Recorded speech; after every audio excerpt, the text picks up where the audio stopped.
Olá pessoal, tudo bem com vocês? Tudo ótimo. Hoje nós vamos falar de uma obra de arte. Põe obra de arte nisso. Nós vamos falar de Davi, uma escultura de Miguel Ângelo.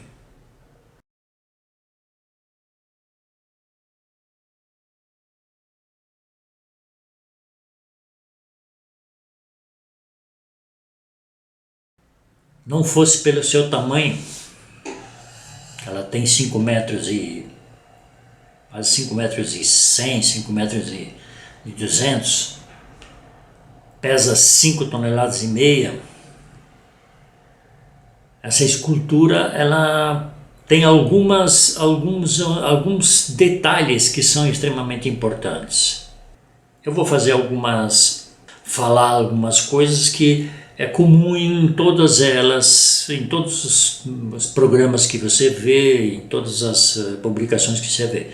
Mas eu vou fazer algumas observações, como eu trabalhei muitos anos com engenharia, eu vou fazer algumas observações do meu ponto de vista. E já de cara eu posso dizer que com 26 anos, Michelangelo ou era louco, ou era totalmente sem noção. Fazer uma escultura de 5 toneladas e meia, praticamente desequilibradas, com seu peso maior em cima do que embaixo, umas perninhas frágeis, pelo tamanho da obra, e imaginando que aquilo não fosse ruir num determinado momento. Realmente é impressionante. Eu acho que hoje alguém com alta tecnologia não correria esse risco todo, entendeu? Mas vamos acompanhar passo a passo que a gente vai conversando sobre isso. A história dessa escultura começa muito antes da história do Miguel Ângelo. As autoridades da Catedral Santa Maria del Fiore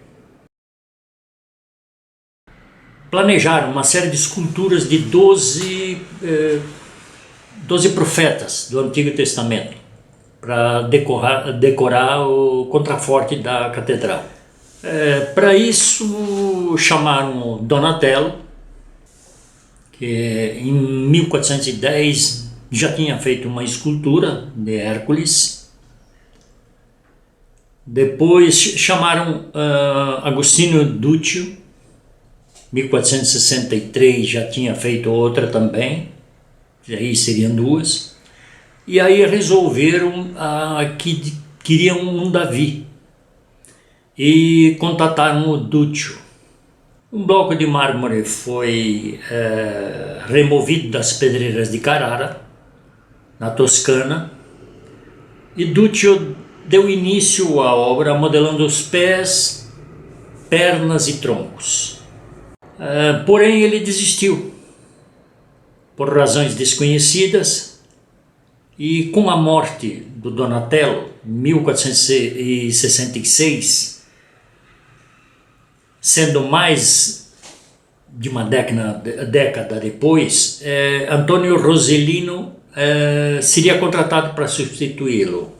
O contrato de Rossellino foi suspenso, depois fazendo com que o inacabado bloco de mármore fosse esquecido por mais de 25 anos no ateliê da catedral. Na realidade não era um jardim, né?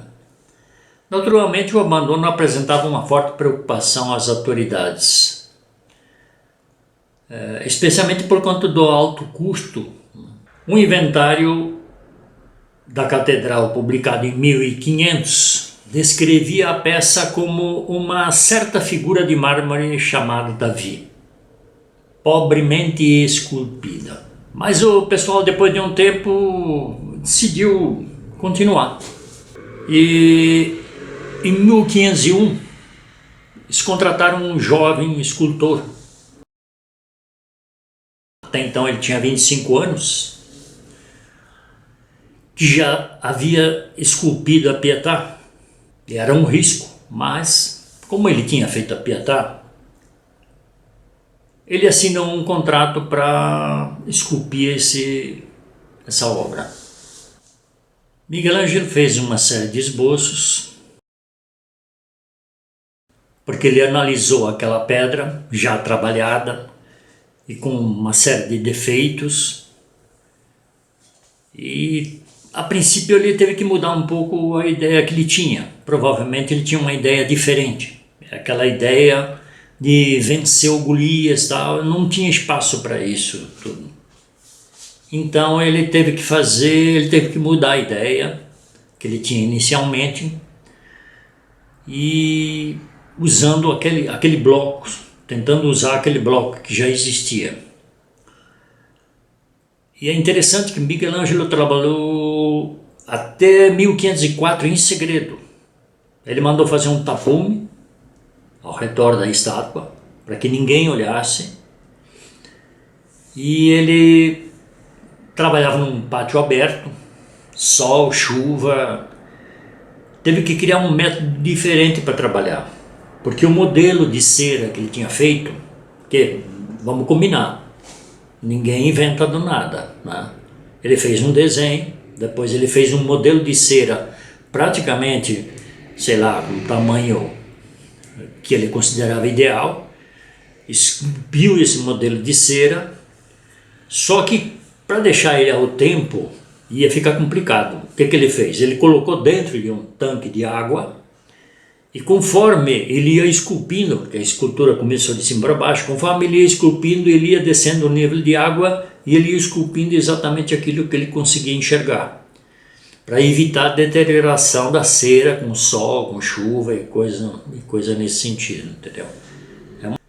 É uma coisa curiosa também, porque o Michelangelo ele se doava demais ao trabalho que ele fazia. E ele ficava muito alucinado quando ele começava a fazer um trabalho, principalmente em escultura, que era um trabalho pesado, como também na pintura da Capela Sistina. Ele se doava tanto que ele quase não dormia, não trocava de roupa, raramente, e raramente tomava banho. Então ele era realmente um sujeito estranho, muito estranho, porque ele não queria tirar o foco. Ele trabalhava quase que, sei lá, 18 horas por dia naquele negócio. Não foi à toa que ele conseguiu esculpir em 3 anos, 2 anos e pouco. Bom, em 1504, quando Michelangelo concluiu a obra, começou a se discutir uns problemas. Como é que ia se levar essa obra lá para cima? Essa é uma das imaginações, né? E a outra que uma série de pessoas achavam que não valia a pena pegar uma obra tão bem acabada como a do Michelangelo e colocar lá em cima naquela altura que ninguém ia ver. Era melhor que ela ficasse numa parte embaixo. Eu acho que esse negócio da dificuldade de levar essa estátua de 5,5 toneladas lá para cima, eu acho que foi um fator preponderante. Mas enfim, decidiu-se então que essa obra seria instalada na frente do Palácio della Signoria, hoje chamado do Palácio Vecchio, que era um dos governantes da época lá. Até para mostrar uma questão de força, tal. Tinha muito isso. Os políticos, como a igreja também, para demonstrar força, mostravam uma imponência, alguma coisa imponente para mostrar que eram fortes, coisas assim. Aí foi feita uma comissão em Florença, participou Leonardo da Vinci, Botticelli e vários outros artistas da época para decidir aonde iria colocar, e acabaram decidindo colocar lá, porque vamos combinar também que esses artistas todos tinham uma certa tendência a puxar o saco de quem mandava, né, para poder conseguir mais obras, né. Para vocês terem uma ideia, tem uma foto aí que mostra como é que foi transportado isso. Foi feito um caixote, foi feito toda uma segurança, né, na estátua, porque duas perninhas assim, ela tinha tendência a balançar e quebrar, né, com o transporte. E a distância do que ela saiu lá do ateliê que ele estava trabalhando para o lugar onde ela ia ficar, dava menos de 1 quilômetro. Menos de 1 quilômetro. Precisou de 40 homens e levaram 4 dias para transportar. Só para vocês terem uma ideia da complexidade. Bom, nós vamos entrar agora na parte de alguns detalhes. Nas costas do Davi está faltando um músculo. Vocês podem ver aí na foto, está apontado aí. Todo mundo imagina que foi um defeito do bloco. Porque como ele era um perfeccionista e ele tinha uma capacidade muito grande de desenho, ele entendia muito de anatomia, porque ele dissecava cadáveres para fazer desenhos, coisas assim, ele era um especialista nisso, dificilmente ele ia cometer esse erro. Então, como vocês podem ver, essa obra, isso eu não preciso nem falar, né? Ela foi feita exatamente para ser vista de baixo para cima, por causa disso que a cabeça, quando você olha daqui, nessa posição aqui, a cabeça ela é maior, e na realidade ela é maior do que o corpo, proporcional ao corpo, mas quando você olha de baixo, nesse caso aqui é até um ângulo não tão favorável, né? Porque ela estaria muito mais alta, mas você vê que a cabeça já diminui bastante. Então é uma ilusão de ótica. Conforme essa estátua foi subindo, essa cabeça foi diminuindo exatamente para ser compatível com o corpo. Porque se ele tivesse feito essa cabeça exatamente do tamanho real do corpo, ela ficaria minúscula lá em cima, entendeu? Então isso aqui é uma jogada fabulosa. O corpo do Davi, ele é um corpo escultural, trabalhado. Na realidade ele é um corpo maior do que um ser humano normal. Proporcionalmente ele é maior. Normalmente nas revistas em quadrinho você pega 7 cabeças, por exemplo, 7 cabeças de uma pessoa normal formam um corpo normal. Nas revistas em quadrinho, quando se faz heróis de revista em quadrinho, você tem 8 cabeças. 8 cabeças fazem um corpo normal. Normalmente os desenhos de revista em quadrinho, os super-heróis são maiores. E o Davi não é diferente. Ele foi feito proporcionalmente com, sei lá, com 9 cabeças, um pouco maior, para dar um gigantismo, né? Muito embora ele não fosse grande, ele fosse uma pessoa normal, né? Quando você olha, por exemplo, a imagem, olha para o rosto dele, você vê, porque o Michelangelo ele foi obrigado a reinventar. Em vez de colocar o Davi já morto, a ação já executada, isso aí já todo mundo sabe, ele fez a pré-ação, quer dizer, o momento que o Davi estava se preparando para atacar o Golias. Ele já tem aquela pedra na mão, ele está com o estilingue na mão esquerda, o olhar está um olhar praticamente fixo na imagem do gigante Golias, a testa franzida, quer dizer, um pouco a musculatura um pouco tensionada, que isso dá a impressão de que realmente ele está chegando perto da hora da batalha, né? É muito interessante também que a princípio, por ele estar segurando o estilingue, a tiradeira com a mão esquerda e a pedra com a mão direita, imagina-se que o Davi fosse canhoto. Mas o pessoal imagina que primeiro não era isso, ele era destro, e segundo que eles imaginam que pela limitação do bloco e pelo equilíbrio da estátua, ele foi obrigado a mudar essa esse detalhe. Ele foi obrigado a fazer de conta que o Davi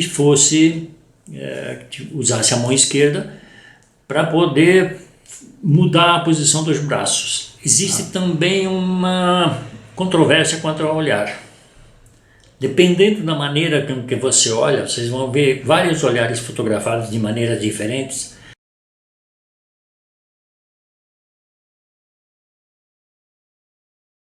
Em determinados momentos dá a impressão de que ele é meio estrábico, de que um olho está olhando para um lado e um outro olho para o outro lado. Vocês vão ver que dependendo do ângulo que você olhar, ele é e não é. Não se sabe ao certo exatamente o que ele pensou nisso aí. Porque na realidade a maneira, todo mundo fala, não, porque um olhar está olhando para Roma, ou uma coisa está olhando para lá. Isso depende muito da maneira com que eles iam colocar a estátua, entendeu? Se colocassem de um lado aqui, não ia olhar para Roma, ia olhar para o outro lado. Tinha que mirar, olha, Roma para lá, eu vou botar o olho para lá. Não sei se ele pensou nisso, se ele indicou isso, mas não acredito que seja isso. Eu acho que tem outra coisa, na minha opinião. Isso está muito mais ligado à ilusão de ótica, a maneira que você enxergar. Tudo bem que de lá de baixo, lá do piso, se fosse mantido a instalação original, lá do piso, ninguém ia nem enxergar os olhos do Davi. Mas como ele desceu, está todo mundo enxergando e muita gente criticando até. Eu vou mostrar para vocês alguns gráficos que eu fiz de força, de peso, de força. Não é num gráfico de força, só para indicar mais ou menos os pontos de referência. E eu, fazendo essa análise, eu percebi, por exemplo, que a colocação das pernas, na hora que ele coloca as pernas em cima ele apoia as pernas, porque essa perna aqui, que é a perna principal, tem um apoio atrás. Vocês vão encostar, vocês veem que tem um pedaço de terra, alguma coisa, ele deixou alguma coisa que é para reforçar bem reforçado. Essa outra perna só está encostada em cima do solo, né, entendeu? Vocês vão ver que a posição ela é muito estratégica. Ela é tão estratégica que ela dá equilíbrio nesse sentido e dá equilíbrio nesse sentido assim. Ela é muito estratégica, ela forma quase que um triângulo e evita que existe aí algum balanço, alguma coisa. A gente não pode esquecer que esse mármore não era de qualidade suficiente e que ele provavelmente se empolgou bastante, porque ele quis deixar as pernas do Davi, ele quis fazer uma coisa bem esbelta. Então realmente é uma estátua que tem, vocês vão ver, todo o peso está a parte de cima. Eu tracei um gráfico aqui só para mostrar para vocês mais ou menos o equilíbrio dessa estátua, tá? Isso aqui é uma coisa empírica, mas pelo conhecimento que eu tenho de engenharia, eu me arrisquei a fazer alguns comentários sobre isso. Essa linha amarela eu considero mais ou menos a linha de equilíbrio da estátua, tá? Estou jogando assim muito por alto, tá? Ela é apoiada em cima dessa perna aqui. Essa linha azul é a outra perna apoiada aqui. Ela segura tanto no sentido de para baixo, como se ela tivesse que curvar para lá, entendeu? Ela segura nesse sentido aqui, entendeu? Aqui nós temos uma curva de oscilação. Essa oscilação que começa aqui de baixo, ela pode subir e pode ser maior aqui em cima do que aqui embaixo. Eu considero que mais ou menos até a metade dessa estátua, considerando o peso das pernas aqui, Nós estamos falando de 5,5 toneladas. Eu considero que deve ter aqui nas pernas, no máximo, 1,5 toneladas ou coisa assim. O resto está nessa parte superior. Eu considero isso realmente um risco muito alto, porque você tem um peso muito grande aqui em cima, com pouco apoio aqui embaixo. Ele tinha realmente um conhecimento muito importante para fazer isso, porque ele começou a fazer essa estátua aqui de cima, veio descendo, e quando chegou aqui embaixo, ele limpou essa estátua aqui embaixo, tirou todo o material que tinha, só deixou aqui, ó, um reforço aqui nessa perna aqui atrás, pode ver, ó, aqui atrás tem um reforço nessa perna, que é exatamente para dar um pouco mais de sustentação. A gente tem que lembrar que essa estátua tem 500 anos, tá? E essa perna, ela é colocada de uma tal maneira, eu vou mostrar uma outra foto aqui, ó, eu não tenho uma foto muito feliz, mas essa aqui ajuda bastante. Ó, eu tenho que considerar que essa altura dessa estátua é de 5 metros, tá? Então, são 5 metros de altura. A cabeça é muito maior do que o normal, por um motivo que vocês já sabem, né? E o corpo aqui é muito pesado em relação à base de baixo. Vamos ver esse gráfico de lado, para vocês terem uma noção. Olhando de lado, ó, vocês veem, aqui tem o amarelo continua sendo mais ou menos a flecha de apoio, né? A flecha central, o equilíbrio central, mais ou menos eu considero isso, né? Talvez ela venha um pouquinho mais para cá, aqui é o apoio que eu falei, que está em cima da perna, na parte de trás, né? Muita gente às vezes não entende, mas sem isso aqui, essa estátua já não estaria de pé faz muito tempo, tá? E essa perna colocada nesse ângulo aqui, ó, ela dá exatamente a sustentação para de lado, quando a estátua balançada desse jeito aqui, ó, ela tem o suporte aqui. Então ela tem um suporte tanto de frente como de lado, exatamente por essa perna estar colocada em ângulo. Ela não está reta na frente, ela está em ângulo. É lógico que se você analisar friamente e analisar anatomicamente, é quase impossível você fazer essa curvatura do joelho e esse pé apoiado tão no chão aqui, ó, entendeu? Ele alongou um pouco essa perna aqui, provavelmente, para manter esse ponto de apoio. Porque se você for fazer isso aqui, você vai ver que teu pé vai ficar alto aqui do chão, ou você vai ter que ter um apoio aqui.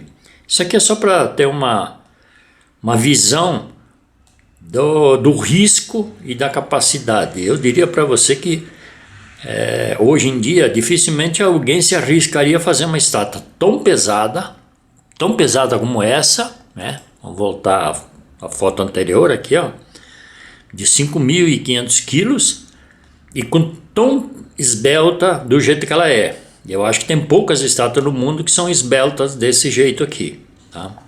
Dizem que Michelangelo exagerou no tamanho da mão direita de Davi. Vocês podem ver, a mão é maior do que uma mão normal de um homem normal.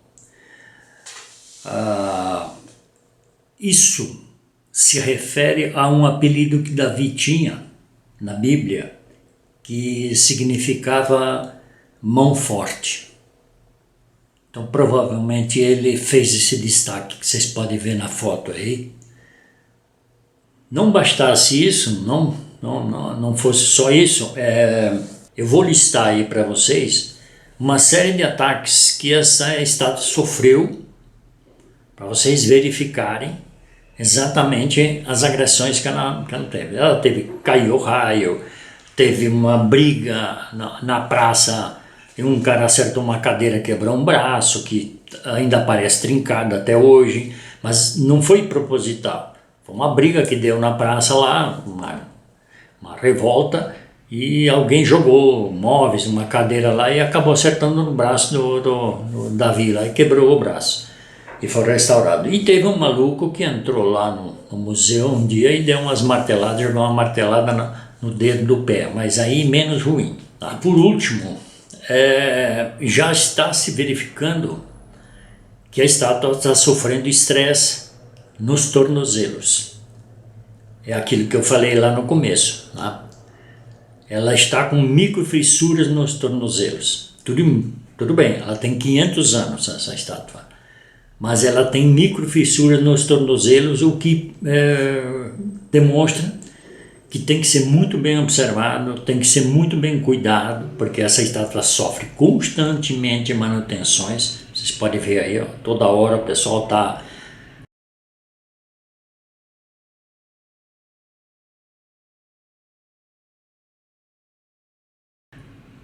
olhando, está observando, tapando buracos, correndo, e olhando isso com muito carinho. Então, ela está sofrendo um estresse, provavelmente o pessoal vai ter que tomar algumas decisões para tentar salvaguardar. Porque não podemos esquecer o seguinte, o número de visitações que ela recebe, que eles recebem, mesmo nesse ambiente que ele está hoje, cria turbulências, pequenos terremotos, isso já foi comprovado. E tudo isso ainda considerando que essa estátua foi concebida para ser colocada num pedestal lá de fora da igreja, numa altura descomunal, sofrendo intempéries, ventos, tremores e coisa e tal. Então eu diria para você que essa estátua só está de pé por dois motivos. Primeiro, que ela foi instalada num lugar bem mais baixo, e segundo, porque ela foi retirada das intempéries e foi colocada dentro de um salão. Mas mesmo assim, vocês vão ver que ainda tem problemas que vão aparecer. Depois que eu analisei, depois que eu olhei, verifiquei, estudei, olhei fotos, li sobre essa estátua, realmente a minha admiração por Miguel Ângelo cresceu ainda mais. Eu acho que ele era um gênio, um obcecado pelo trabalho. Eu vou fazer ainda algum estudo sobre ele, mas eu acho tão importante quanto você analisar a obra em si. Tem toda uma história, ela tem toda uma narrativa que é muito importante para uma obra de arte. Então, fica aqui uma dica mais forte ainda, porque você que está querendo fazer obra de arte, você que está querendo construir alguma obra de arte, você precisa ter uma narrativa e tem que ter, pelo menos começar. Você precisa arriscar ter uma narrativa. Não esqueça que esse menino fez a Pietà com 24, 25 anos, ainda vou ver a idade que ele tinha, e começou a esculpir esse Davi com 25 anos de idade, terminando com 28, 29, coisa assim. É impressionante. Obrigado por assistir e vamos em frente, que isso motiva eu a estudar mais e apresentar outros filmes, outros estudos aí.